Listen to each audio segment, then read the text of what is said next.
আমি আপনাদের একটা শকিং স্ট্যাট বলি। অন অ্যাভারেজ একজন বাংলাদেশি প্রবাসী প্রত্যেক মাসে দেশে কত টাকা পাঠায় জানেন? $203। এখন এই নাম্বারটা ভালো নাকি খারাপ এটা বোঝার জন্য আমাদের আশপাশের কম্পিটিশনগুলোর দিকে তাকাতে হবে। একজন ইন্ডিয়ান প্রত্যেক মাসে তার দেশে অন অ্যাভারেজ $400 পাঠায়। একজন পাকিস্তানি অন অ্যাভারেজ প্রত্যেক মাসে তার দেশে $275 পাঠায়, আমাদের থেকে $75 বেশি। এবং একজন ফিলিপিনের মানুষ প্রত্যেক মাসে তার দেশে $564 পর্যন্ত পাঠায়, যেটা অলমোস্ট আমাদের 3 গুণ। কথা হইল আমরা কেন সবার থেকে কম?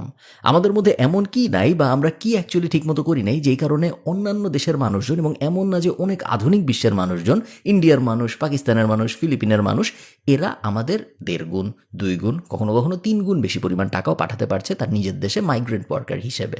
এই সমস্যাটা না অনেক গভীর, এবং আমি মাইগ্রেন্ট ওয়ার্কারদের নিয়ে অন্য ভিডিওটা বানানোর পরে আপনারা অনেকেই বলেছিলেন এই সমস্যাটার ভিতরে আর একটু ডিপে যেয়ে আপনাদের সাথে কথা বলতে, যে কারণে আজকের ভিডিওটা বানানো। আপনি যদি মেয়েদের হিসাব করেন তাহলে অবস্থা আরো ভয়ঙ্কর। আমাদের মেয়ে মাইগ্রেন্ট ওয়ার্কার যারা আছেন তাদের অ্যাকচুয়ালি দেশে টাকা পাঠানোর অ্যামাউন্টটা আশপাশের দেশের মেয়ে মাইগ্রেন্ট ওয়ার্কারদের সাথে যদি কম্পেয়ার করি অনেক ক্ষেত্রে হাফেরও কম।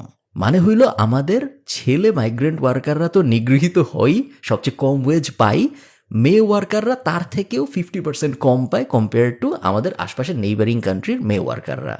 আমরা কি করতে পারতেছি না যেগুলো এই আশপাশের দেশ করতে পারতেছে? এই লিস্ট যদি আপনি করতে বসেন, এই লিস্ট খুব একটা বড় না, এবং মাত্র কয়েকটা জিনিস যদি ঠিক করা যায় তাহলে আমরাও এই লিস্টে একদম উপরের দিকে উঠে যেতে পারি। আপনাদের আমি একটু মাইগ্রেন্ট ওয়ার্কারদের ইতিহাসটা বলি। যদিও ইন্ডিয়া পাকিস্তান তো পুরানো দেশ, তাই না? ইন্ডিয়া পাকিস্তান ডিভিশন যদি 47-এর পর থেকে আপনি ধরেন, আমাদের অনেক পুরান দেশ এই দুইটা।